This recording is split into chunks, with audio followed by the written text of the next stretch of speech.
Hello મિત્રો, જય માતાજી। વાત કરવા જઈ રહ્યો છું એક ઇમ્પોર્ટન્ટ વાત, જે બધા વાતો કરતા હોય છે।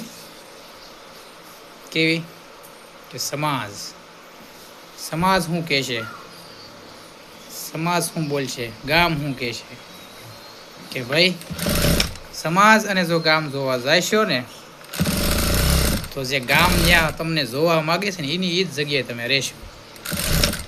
બરાબર, સમાજ અને ગામને જોવા જશો, સમાજ શું કે છે એ જોવા જશો, તો તમે જે જગ્યામાંથી જે પરિસ્થિતિમાં છો, એ જ પરિસ્થિતિમાં તમે રહેવાના છો।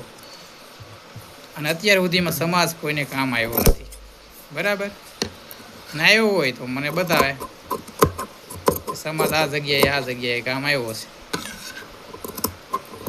મુશ્કેલી પડે, વિકટ પરિસ્થિતિ આવે, ત્યારે સમાજને ખબર રહેતી નથી કે આ વ્યક્તિને પરિસ્થિતિ વિકટ છે, પોતે પણ આર્થિક પરિસ્થિતિ નબળી છે, એ સમાજને કોઈને ખબર જ નથી।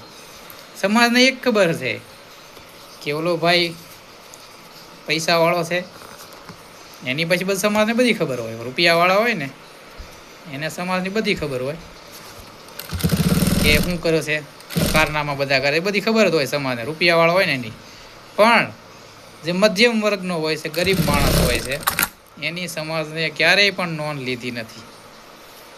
કારણ કે અત્યારે વાતો કરે બધા સમાજ ફલાણું ઠીકણું પૂતળું, પણ તમે જોવું હોય કે સમાજ શું છે અને વેલ્યુ શું છે, તો એકવાર જરૂર ગરીબ મધ્યમ વર્ગની મુલાકાત લઈજો એટલે ખબર પડી જાય છે કે સમાજે શું કર્યું છે। હકીકતમાં તો કોઈ મધ્યમ વર્ગ રહેતો હોય તો એ સમાજના કારણે રહેતો હોય, કારણ કે સમાજે તેને પહેલેથી અલગ કર્યો હોય। સમાજ પહેલેથી એને અલગ કરવો હોય, એને કદાચ એના ફાધર કે કોઈ પણ વ્યક્તિ હોય, સમાજમાંથી તેને નકારવામાં આવતો હોય પહેલેથી, એટલે એ વ્યક્તિ પાછળ જ રહેતો હોય ગમે ત્યારે, અને એને કોશિશ પણ કરતી જ હોય, સમાજ પણ કોશિશ કરતો હોય છે કે આ આગળ ક્યાંય ન આવવું જોઈએ, બરાબર। તો ક્યાંક ને ક્યાંક સમાજ પણ જવાબદાર છે। જે વ્યક્તિ મધ્યમ વર્ગમાં છે, જે વ્યક્તિ પાછળ રહેતા જાય છે, દિવસે ને દિવસે પાછળ રહેતા જાય છે, અને જે રૂપિયાવાળાથી દિવસે ને દિવસે આગળ વધતા જાય, સમાજમાં પણ એક આ માનસિકતા છે। પાછળ રહેતા હોય વ્યક્તિ, એનો હાથ થોભવાને બદલે પગ ખેંચતા હોય છે, એના લીધે પણ ઘણા પ્રોબ્લેમ ઊભા થાય છે મધ્યમ વર્ગના માટે। સમાજ કોઈ પણ હોય, દરેક સમાજમાં આ પ્રશ્ન ઊભો હોય છે। સમાજનું જ્યારે કંઈક આંદોલન કે કંઈક કામ હોય, ત્યારે જગાડે કે ભાઈ જાગો, આપણો સમાજ આમ, આપણો સમાજ ફલાણું ઢીકણું પૂછડું, પણ પછી જ્યારે ક્યાંક વાત આવે એવી, ત્યારે હલવાઈ કોણ? નાનો માણસ હલવાઈ જાય છે। અને હરેક સમાજની વાત કરું, દરેક કોઈ પણ સમાજ હોય, XYZ, ગમે એવું આંદોલન હોય, ગમે એવી વસ્તુ હોય, ગમે એવી રેલી હોય, પણ મારો એક કહેવાનો હેતુ એ છે કે કોઈ નાના માણસો એમાં ઇન્વોલ્વ થવું નહીં, કારણ કે તમે હલવાઈ જશો, તમે એનો મોરો બની જશો, અને તમારે ઘર પરિવાર આ તે છોકરા જે કાંઈ હોય તે બધું બરબાદીને હારે આવીને ઊભું રહે।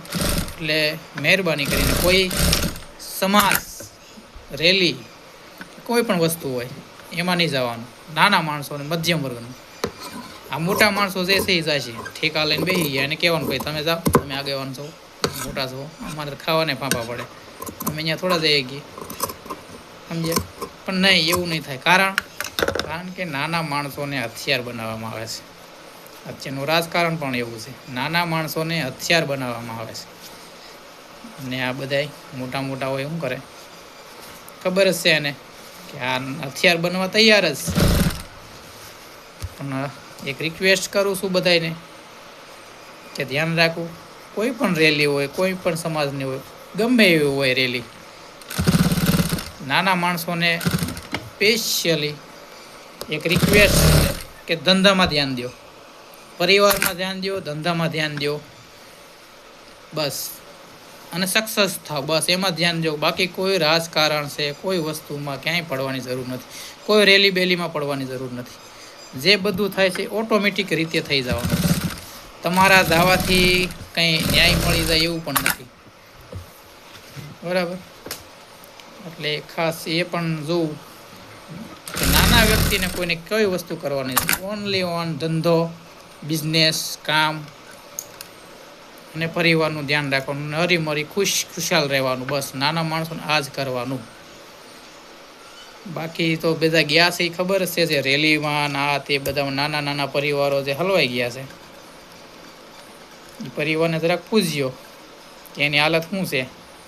કોઈ સમાજ કે કોઈ નેતા કોઈ જાય છે એની પૂછ કરવા જાય છે? નહીં જાતું. પરિવારને તમે પૂછજો ખાલી કે ભાઈ રેલીમાં ગયા હતા ને ફલાણા હલવાઈ ગયા, કોઈ પૂછા કરવા છોડાવાય ન જાય, ત્યારે બધું હકેલાય જાય ભાઈ. એટલે ખાસ કરી નાના માણસોને મારી એક રિક્વેસ્ટ છે, કોઈ પણ રેલી હોય નહીં જવાનું. આપણે આપણા ધંધાથી મતલબ રાખવાનો, આપણા કામથી આપણા પરિવારથી મતલબ રાખવાનો. કારણ કે આ રાજકારણ એવું છે, તમે પણ જઈશો તો પછી ફેંકાઈ જઈશો અને તમારો પરિવાર પણ બરબાદ થઈ જશે અને તમારા પરિવારને ભોગવવાનો પણ વારો આવશે. એટલે કોઈ રેલીમાં કે કંઈ જવાનું નહીં. બાકી જાઓ તમારી મરજી, ઠેકો લઈને તો બેઠા નથી. પણ આ જેવું નવી સવાર નવો વિચાર એટલે કેવું પડે. ચાલો તો મળીએ નેક્સ્ટ વિડીયોમાં. જય માતાજી.